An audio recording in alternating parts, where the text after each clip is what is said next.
Welcome back to news jet update. चलिए देखते हैं झारखंड की 25 फटाफट बड़ी खबरों को। इससे पहले आप झारखंड के किस जिले से न्यूज को देख रहे हैं हमें कमेंट बॉक्स में जरूर बताएं। साथ ही डेली अपडेट रहने के लिए आप हमारे चैनल को सब्सक्राइब कर बेल आइकन को दबाना बिल्कुल ना भूलें। पहली बड़ी खबर, झारखंड सरकार के 3 विधायक करोड़ों कैश के साथ कोलकाता में धराए। झारखंड कांग्रेस के 3 विधायक शनिवार को कोलकाता में भारी मात्रा में नकदी के साथ धराए हैं। जामताड़ा विधायक डॉक्टर इरफान अंसारी की गाड़ी में ये नकदी बरामद की गई है।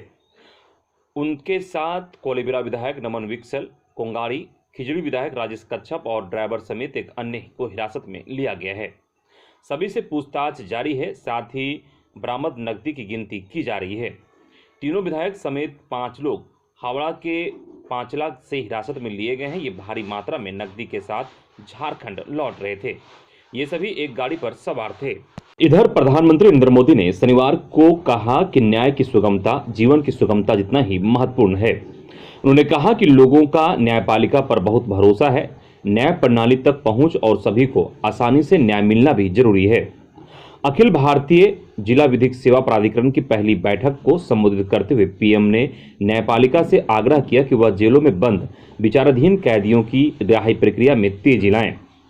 सम्मेलन में देश के मुख्य न्यायाधीश एनवी रमना भी शामिल थे। प्रधानमंत्री ने कहा कि सामान्य से सामान्य व्यक्ति को विश्वास है, जब कोई नहीं सुनेगा तब कोर्ट के दरवाजे खुले हैं। न्याय का यह भरोसा हर देशवासियों को ये एहसास दिलाता है कि देश उसके अधिकारों की रक्षा कर रहा है। इधर दिल्ली से देवघर पहुंची पहली व्यावसायिक उड़ान रची इतिहास। श्रावणी मेला के 17वें दिन द्वादश ज्योतिर्लिंगों में सर्वश्रेष्ठ कामनालिंग बाबा बैद्यनाथ की पावन भूमि देवघर के लिए शनिवार का दिन ऐतिहासिक रहा।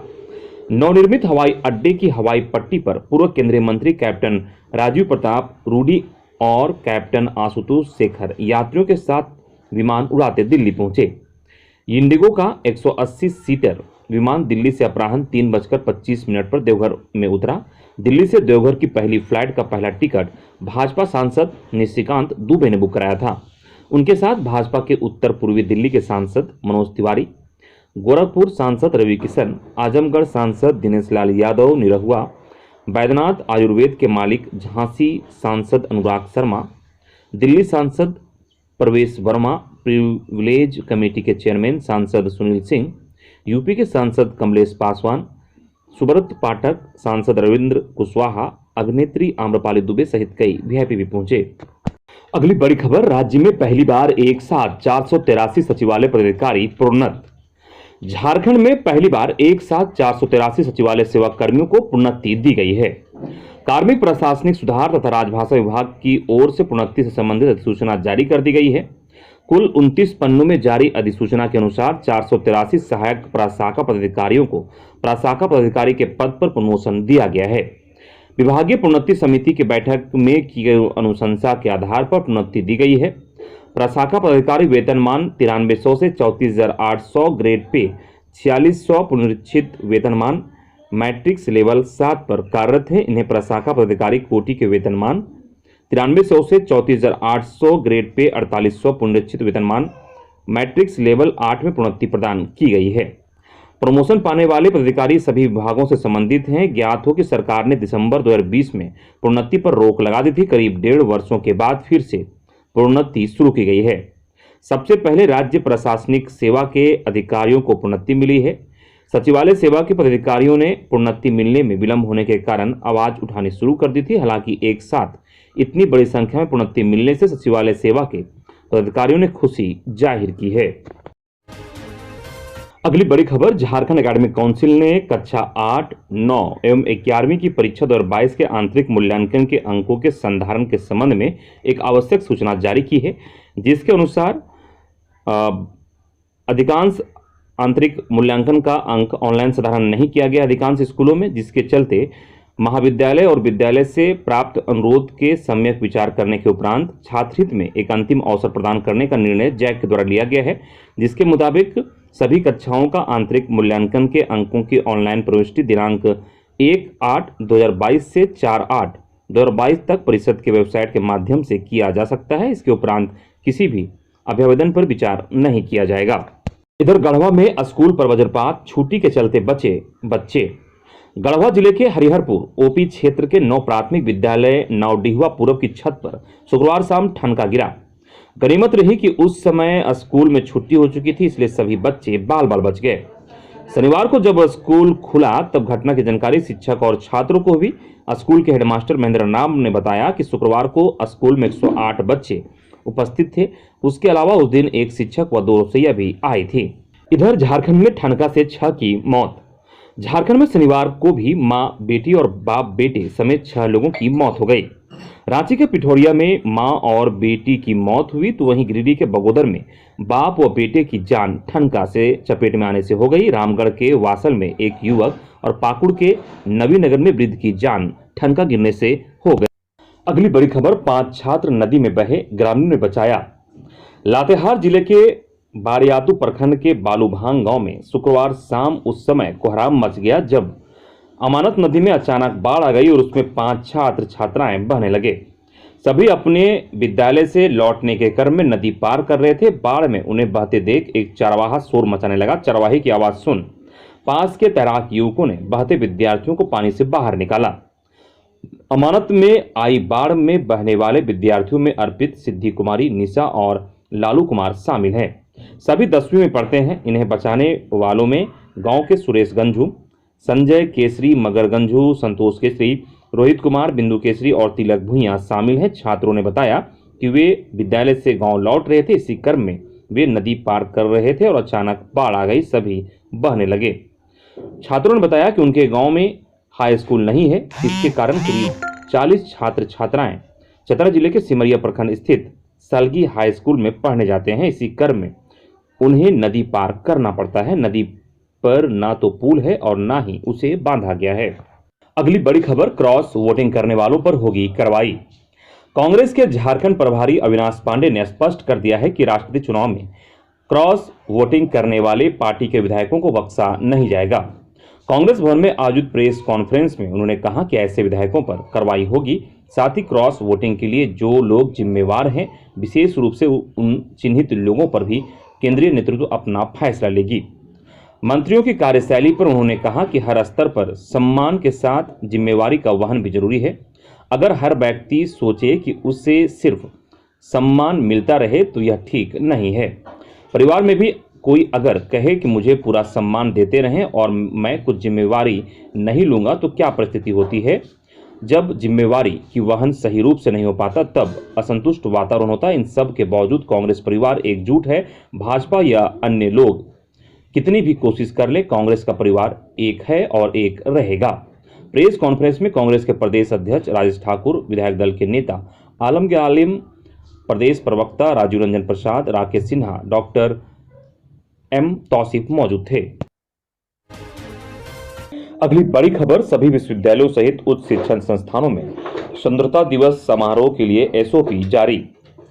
इस वर्ष स्वतंत्रता दिवस समारोह के लिए सभी विश्वविद्यालय, कॉलेजों सहित उच्च शिक्षण संस्थानों में एक समान मानक तय करने के उद्देश्य से केंद्रीय रक्षा मंत्रालय के निर्देश पर यूजीसी ने एसओपी जारी किया है।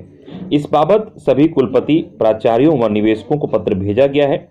यूजीसी ने कहा है कि सभी संस्थानों में सुबह 9 बजे के बाद ही ध्वजारोहण होगा।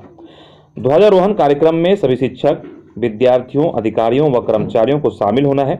समारोह में अभिभावक को भी शामिल करने के लिए प्रोत्साहित किया जा सकता है। कैंपस में आज़ादी के अमृत महोत्सव से संबंधित कार्यक्रम से जुड़े वीडियो प्रदर्शनी, शहीदों की जानकारी, स्वतंत्रता सेनानियों की जानकारी रहेगी। इसके अलावा विद्यार्थियों द्वारा बेकार वस्तुओं से उपयोगी चीजें, क्राफ्ट आदि बनाकर इनका सोशल मीडिया में प्रसार कर सकते हैं। सचिव ने कहा कि विद्यार्थियों को प्रोत्साहित करने के लिए माई गॉव क्विज होगी। विद्यार्थी इसमें प्रथम पुरस्कार में 25,000, द्वितीय पुरस्कार में 15,000 और तृतीय पुरस्कार में 10,000 और 57वां पुरस्कार के रूप में 5,000 रुपये जीत सकते हैं। वहीं 13 से 15 तक सरकारी अफसरों व कर्मियों को झंडा फहराना अनिवार्य। सरकारी कर्मियों के लिए भी 13 से 15 अगस्त तक चलने वाले देशव्यापी हर घर तिरंगा अभियान में शामिल होना अनिवार्य होगा। साथ ही राज्य के सभी सरकारी भवनों पर भी आज़ादी के अमृत महोत्सव के तहत तिरंगा फहराया जाएगा। राज्य सरकार इसके लिए आदेश जारी कर रही है। राज्य में झंडों की उपलब्धता सुनिश्चित करने के लिए भारत सरकार को भी पत्र लिखा गया है। भारत सरकार से 40 लाख झंडों की आपूर्ति करने का आग्रह किया गया है। हर घर में तिरंगा फहराने के लिए राज्य भर में 60 लाख झंडों का इस्तेमाल करने का लक्ष्य रखा गया है। इधर लातेहार में कांग्रेस नेताओं के गांव में घुसने पर लगाया प्रतिबंध। खबर मनिका प्रखंड का है, जहां सींजो पंचायत के केड़वा करम गांव के आदिवासियों ने राष्ट्रपति द्रौपदी मुर्मू पर कांग्रेस सांसद द्वारा किए गए अभद्र टिप्पणी के खिलाफ मोर्चा खोल दिया है। ज्ञात हो कि कांग्रेस सांसद अधीर रंजन चौधरी ने राष्ट्रपति द्रौपदी मुर्मू पर अभद्र टिप्पणी की थी। इसके खिलाफ शनिवार को गांव के आदिवासी समुदाय के लोग एकजुट हो गए। सभी ने मिलकर निर्णय लिया कि अब किसी भी कांग्रेस नेता को गांव में नहीं घुसने देना है। ग्रामीणों ने कांग्रेस सांसद की टिप्पणी को आदिवासी समुदाय का अपमान बताया। साथ ही ग्रामीण सहायक सिंह ने कहा कि आदिवासी समाज ऐसी मानसिकता को कभी बर्दाश्त नहीं करेगा। कांग्रेसी प्रारंभ से ही नहीं चाहते कि कोई आदिवासी महिला देश की राष्ट्रपति बने। श्री सिंह ने कहा कि श्रीमती मुर्मू जमीन से जुड़ी नेता हैं और कठिन संघर्ष के बाद इस पद तक पहुंची है। उन्होंने आगे कहा कि केड़वा करम ग्रामवासी किसी कांग्रेसी को गांव में घुसने नहीं देंगे। चुनाव के दौरान भी कांग्रेसियों का बहिष्कार किया जाएगा। इधर झारखंड से दिल्ली तक नकदी जब्ती पर घमासान। झारखंड की राजनीति का पारा हर दिन चढ़ता ही जा रहा है। कांग्रेस के 3 विधायकों जामताड़ा से इरफान अंसारी, कोलीबिरा नमन विक्सल कोंगाड़ी और खिजड़ी से विधायक राजेश कच्छप को नकदी के साथ पश्चिम बंगाल की पुलिस ने हिरासत में लिया है। यह मामला सामने आते ही राजनीतिक दलों में घमासान मच गया है। सोशल मीडिया पर भी आरोप प्रत्यारोप का दौर शुरू हो गया है।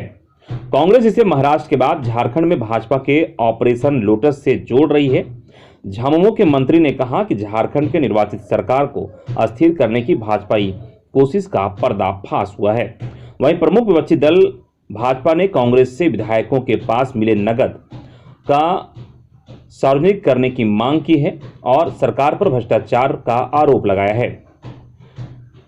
भाजपा प्रदेश अध्यक्ष दीपक प्रकाश ने कहा कि झारखंड के 3 कांग्रेस विधायकों के पास कैश बरामद होने पर कड़ी प्रतिक्रिया व्यक्त की है। उन्होंने कहा कि इसके बहाने केंद्र में बनने वाली विपक्षी एकता को भी आड़े हाथों लिया है। उन्होंने कहा कि कांग्रेस की विधायक ही बताएं कि किसका पैसा और कहां से आया है। वहीं मिथिलेश ठाकुर ने कहा कि गठबंधन सरकार में झामुमो कोटे से पेयजल एवं स्वच्छता मंत्री मिथिलेश ठाकुर ने कहा कि जयराम रमेश के ट्वीट को रीट्वीट किया है। दूसरी ओर उन्होंने भाजपा विधायक दल के नेता बाबुराम रांडी के ट्वीट पर पलटवार करते हुए लिखा कि बिल्कुल सही, प्रत्यक्षम किम प्रमाणम। झारखंड की लोक चयनित सरकार को अस्थिर करने की भाजपाई कोशिश का पर्दाफाश हुआ है। वहीं सरयू राय ने लिखा है कि पूर्व मंत्री और विधायक सरयू राय ने कहा कि आयकर विभाग और ईडी को झारखंड के 3 विधायकों से बरामद 500 के नोटों के बंडलों के स्रोत की जांच करनी चाहिए। जांच केवल बंगाल सरकार पर छोड़ना तर्कसंगत नहीं होगा। अपने ट्वीट में उन्होंने प्रधानमंत्री को भी टैग किया है। उन्होंने लिखा है कि कांग्रेस के पदाधिकारियों को स्पष्टीकरण देना चाहिए कि उनके विधायक पैसे की थाली लेकर झारखंड आ रहे थे या झारखंड से जा रहे थे। इधर गोड्डा में ट्रक से 555 पेटी विदेशी शराब जब्त। गोड्डा पुलिस ने गुप्त सूचना पर बड़ी कार्रवाई करते हुए 555 पेटी अवैध विदेशी शराब बरामद की है। इसमें 11,892 शराब की बोतलें थीं। शराब की बोतलों को आलू की बोरियों में छिपाकर ट्रक और पिकअप में रखा गया था। बिहार सप्लाई करने की प्लानिंग थी। बीए पुलिस ने 4 वाहन और वाहन में लोड 102 बोरी आलू भी जब्त किया है। चालक दीपक को गिरफ्तार किया गया है। कुल 10 लोगों को कांड में अभियुक्त बनाया गया है। उक्त बातों की जानकारी एसडीपीओ गोड्डा आनंद मोहन सिंह ने प्रेस वार्ता के दौरान बताई।